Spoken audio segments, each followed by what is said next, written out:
Hello guys, आपका मधुर Gupta channel पे एक बार फिर से स्वागत है। तो जेईई मेन 2025 इलेक्ट्रोकेमिस्ट्री चैप्टर का नाम है। बहुत ही प्यारे कॉन्सेप्ट पे ये क्वेश्चन है, ठीक है।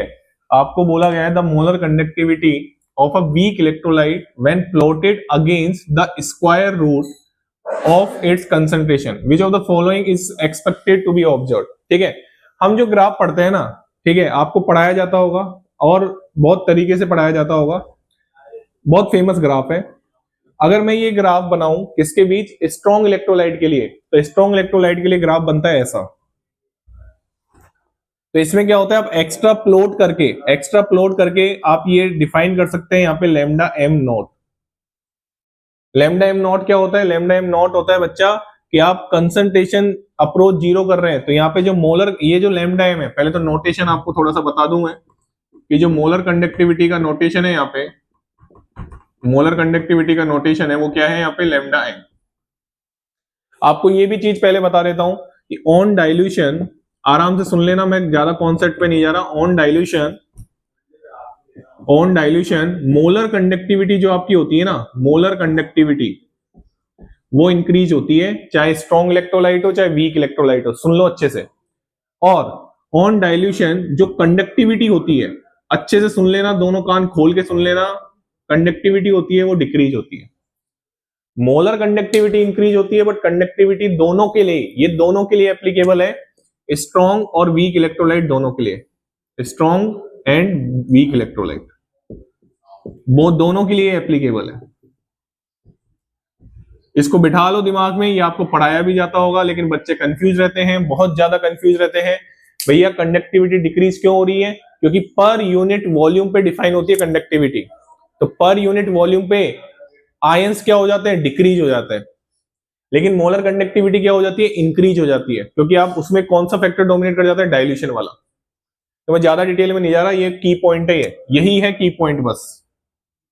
डाइल्यूशन मतलब क्या होता है, कंसंट्रेशन आप क्या कर रहे हो, कम कर रहे हो। तो ये जो ग्राफ है ना, आपको यही बता रहा है कि अगर आप कंसंट्रेशन कम कर रहे हो तो देखो कंडक्टिविटी बढ़ती जा रही है, और अगर कंसंट्रेशन बढ़ा रहे हो तो कंडक्टिविटी क्या होती जा रही है, मोलर कंडक्टिविटी है ये मोलर कंडक्टिविटी है। आराम से देखो, बात समझ में आ गई। बट ये वाला जो ग्राफ है वो किसके लिए है, स्ट्रॉन्ग इलेक्ट्रोलाइट के लिए, स्ट्रॉन्ग इलेक्ट्रोलाइट के लिए, स्ट्रॉन्ग इलेक्ट्रोलाइट के लिए।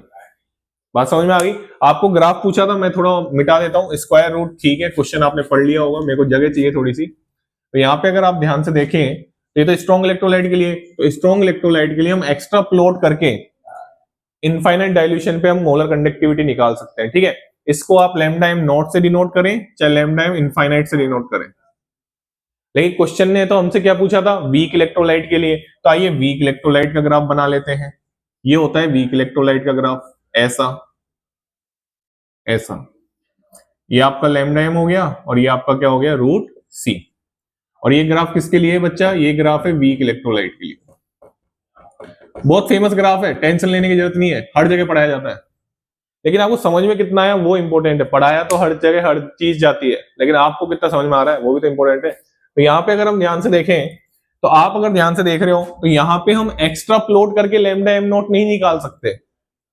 सी अप्रोच जीरो का मतलब ये होता है, सी अप्रोच जीरो का मतलब ये होता है कि आप इनफाइनाइट डाइल्यूशन की बात कर रहे हैं, इनफाइनाइट डाइल्यूशन, इनफाइनाइट डाइल्यूशन। और यहाँ पे आप देख रहे हैं ये कभी ग्राफ इस पे मिलेगा ही नहीं, और जब इस पे मिलेगा ही नहीं तो आप lambda am not extra plot करके यहाँ पे निकाल सकते हो, बट यहाँ पे नहीं निकाल सकते। तो इसके लिए कोलरॉस लॉ आता है, उसकी बात मैं अभी नहीं कर रहा हूं। इसके लिए कौन सा लॉ आता है, कोलरॉस लॉ आता है लैम्डा एम नॉट की हम जब बात करते हैं। तो अगर मैं आपको एक चीज बताऊं कि ऑप्शन अगर हम अब देखते हैं, जैसे पहला ऑप्शन हम देखें कि molar conductivity increases sharply with increase in concentration.